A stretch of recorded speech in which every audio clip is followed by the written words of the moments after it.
राधे राधे, जय श्री कृष्णा। आज मैं आपको वट सावित्री व्रत कथा सुनाने जा रही हूँ।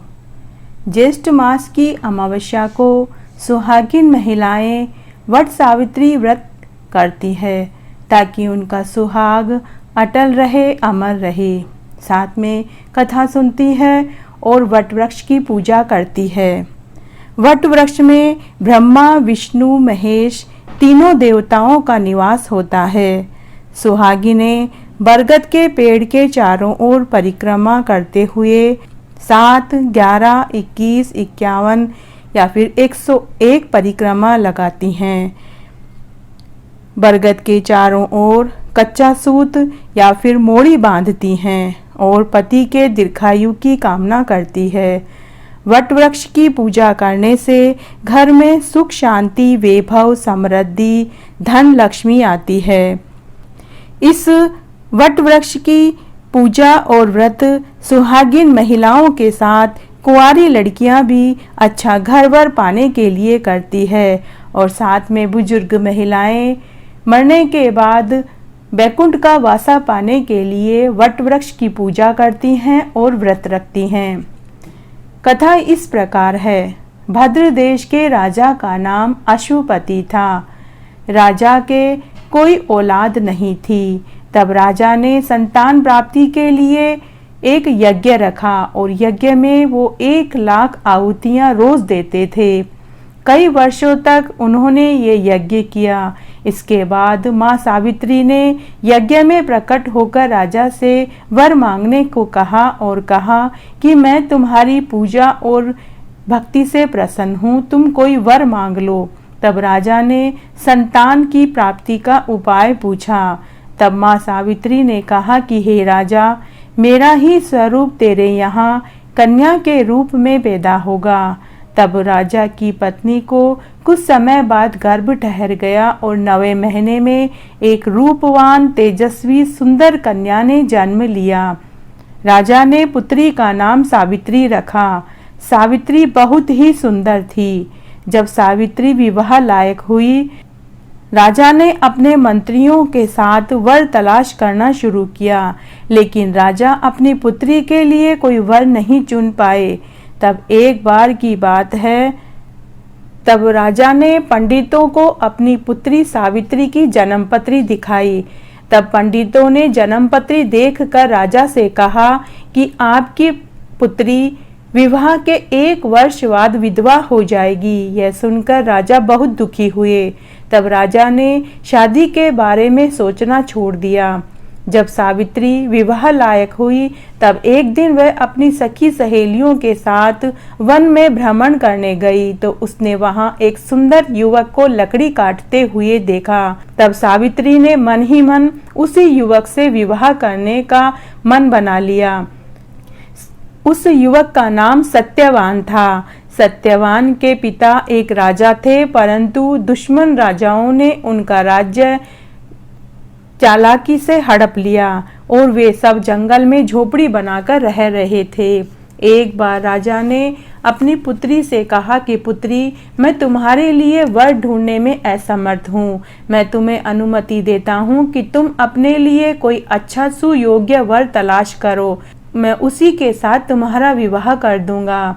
तब सावित्री ने अपनी इच्छा प्रकट की और कहा कि मैं सत्यवान से विवाह करना चाहती हूँ। मैंने मन ही मन उसे वरण कर लिया है। तब राजा अश्वपति ने पुत्री से कहा कि मैं तुम्हारी इच्छा का सम्मान करता हूँ। जिसे तुमने मन में वरण कर लिया है, मैं उसी से विवाह करूँगा। जब नारद मुनि को इस बात का पता चला तो राजा अश्वपति के पास पहुँचे और कहा कि अरे राजन, आपने अपनी पुत्री के लिए सत्यवान को चुना है। माना कि सत्यवान गुणवान, धर्मात्मा और शक्तिशाली है, लेकिन उसकी आयु अल्प है। वह सिर्फ 1 साल के बाद ही मृत्यु को प्राप्त हो जाएगा। ऋषिराज नारद मुनि की बात सुनकर राजा घोर चिंता में पड़ गए, क्योंकि सावित्री की जन्मपत्री जब पंडितों को दिखाई थी तो पंडितों ने भी यही कहा था। तब राजा अश्वपति ने अपनी पुत्री सावित्री से कहा कि पुत्री, जिसको तुमने पति रूप में वरण किया है वह सत्यवान राजकुमार अल्प आयु है। उसकी आयु 1 वर्ष की ही बची है। वह 1 वर्ष बाद निश्चय ही मृत्यु को प्राप्त हो जाएगा। यह बात मुझे नारद मुनि ने बताई। तब सावित्री ने कहा कि पिताजी, आर्य कन्याएं एक बार ही पति रूप में किसी को चुनती है। मैंने प्रतिज्ञा की है कि अगर मैं विवाह करूंगी तो सत्यवान से ही करूंगी, अन्यथा मैं आजीवन कुंवारी रहूंगी। राजा अश्वपति को जब अपनी पुत्री के हठ का पता लगा तो वे कुछ नहीं कर पाए। राजा अश्वपति ने सावित्री का विवाह सत्यवान से कर दिया। विवाह वाले दिन नारद मुनि सावित्री को पति की लंबी आयु के लिए पूजा पाठ और व्रत बताने आए। सावित्री विवाह के बाद अपने सास ससुर और पति की सेवा करने लगी। सावित्री भगवान शिव की परम भक्त थी। अपने घर का सारा काम करने के बाद बचे समय में वह ओम नमः शिवाय मंत्र का जाप करती थी और आने वाले संकट से भगवान शिव से प्रार्थना करने लगी। एक दिन शिवजी ने स्वप्न में प्रकट होकर सावित्री से कहा कि सावित्री, तुम वट वृक्ष की पूजा करो। इसकी पूजा करने से तुम्हारे पति की आयु लंबी होगी। सावित्री ने उसी दिन से वट की पूजा आरंभ कर दी। जब शादी का 1 साल पूरा होने में 3 दिन शेष रह गए तो सावित्री ने खाना पीना छोड़ दिया। सावित्री ने अन्न जल का त्याग करके उपवास रखने लगी। जेठ मास की अमावस्या को सत्यवान जब लकड़ी काटने के लिए जंगल में जाने लगा तब सावित्री ने भी अपने पति के साथ जाने की इच्छा प्रकट की। सावित्री ने अपने सास ससुर की आज्ञा लेकर पति के साथ जंगल में लकड़ी काटने गई। लकड़ी काटते काटते अचानक सत्यवान के सिर में तेज दर्द होने लगा और उल्टियां होने लगी। सावित्री को अपना भविष्य दिखाई देने लगा। तब सावित्री अपने पति के सिर को गोद में लेकर बैठ गई। जिस स्थान पर सावित्री बैठी थी वह बरगद का पेड़ था। जब यमराज सत्यवान की आत्मा को लेने के लिए आए तब व्रत के प्रभाव से सावित्री को यमराज दिखाई दे रहे थे। सावित्री बड़ी ही पतिव्रता थी। पतिव्रता धर्म की वजह से सावित्री को यमराज साफ साफ दिखाई दे रहे थे। सावित्री यमराज के पीछे पीछे जाने लगी। तब यमराज ने कहा कि पुत्री, पति का साथ पत्नी का सिर्फ पृथ्वी पर ही होता है, मरने के बाद नहीं। पुत्री, तुम वापस घर जाओ, क्योंकि पतिव्रता स्त्री अपने पति का साथ केवल पृथ्वी तक ही देती है, मरने के बाद नहीं दे सकती। तब सावित्री ने कहा कि हे प्रभु, आपने अभी अभी कहा कि पतिव्रता नारी, तो मेरा पतिव्रता नारी होने की वजह से मेरा धर्म है कि जहाँ मेरे पति जाएंगे मैं उनके साथ साथ जाऊंगी। तब यमराज सावित्री के पतिव्रता धर्म से बड़े ही प्रसन्न हुए और उन्होंने कहा कि पुत्री, तुम कोई 3 वर मांग लो, मैं तुम्हें वरदान देना चाहता हूँ। सावित्री ने यमराज को अपने वचनों में लेकर 3 वर मांगे। पहले वर में उसने अपने सास ससुर की आंखें मांगी। दूसरे वर में उसने अपने सास ससुर के राजपाट को मांगा। तीसरे वर में सावित्री ने कहा कि हे प्रभु, मैं अपने पति सत्यवान से 100 पुत्रों की मां बनूं, यह मुझे आशीर्वाद दीजिए। वचनों से बंधे यमराज ने कहा कि ऐसा ही होगा और सत्यवान को लेकर वो वापस यमपुरी चलने लगे और सावित्री वापस उनके पीछे पीछे चलने लगी।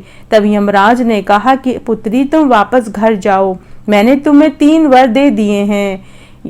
तब सावित्री ने कहा कि हे यमराज, आप मेरे पति के प्राण तो ले जा रहे हैं, फिर मेरे पुत्र कैसे होंगे? बिना पति के मैं कैसे पुत्रवती बनूंगी और कैसे 100 पुत्रों की मां बनूंगी? इतना सुनते ही यमराज को ध्यान आया कि यह तो मैंने सावित्री को कैसा वचन दे दिया है, अब तो मुझे सत्यवान के प्राण वापस देने ही पड़ेंगे। इस प्रकार यमराज ने सत्यवान के प्राण वापस लौटा दिए। सावित्री वापस बड़ के पेड़ के पास गई और पति के सिर को अपनी गोद में लेकर बैठ गई। तभी सत्यवान आंखें मलते हुए उठकर खड़ा हो गया और कहा कि आज मैं तो बहुत गहरी नींद सोया। सावित्री ने कहा कि ऐसी नींद तो कोई दुश्मन भी ना सोवे। उसके बाद सावित्री ने खूब धूमधाम से अपनी सखी सहेलियों के साथ वट वृक्ष की पूजा की और वट के पत्तों के गहने बनाकर पहने तो वो हीरे मोती के गहनों में बदल गए। वट पूजा का पानी सास ससुर की आंखों में लगाया तो सास ससुर की आंखें भी ठीक हो गई और उन्हें राज्य भी वापस मिल गया। इस तरह सावित्री और सत्यवान 100 पुत्रों के माता पिता बनकर चिरकाल तक सुख भोगते रहे और मरने के बाद स्वर्ग को प्राप्त हुए। तो हे बड़ देवता, जैसा सावित्री को सुहाग दिया, अन्न धन दिया, वैसा सबको देना। कहने वाले को, सुनने वाले को और हुकारा भरने वाले को। करती हो तो पूरी हो तो परवान चढ़े, भूले बिसरे नाम तेरे भंडार में भरे। इस प्रकार मैंने आज आपको सत्यवान और सावित्री की एक पौराणिक कथा सुनाई। अगर आप वट सावित्री व्रत करते हैं तो कथा जरूर सुननी चाहिए, क्योंकि व्रत के साथ में कथा सुनने से व्रत का पूरा फल मिलता है। धन्यवाद।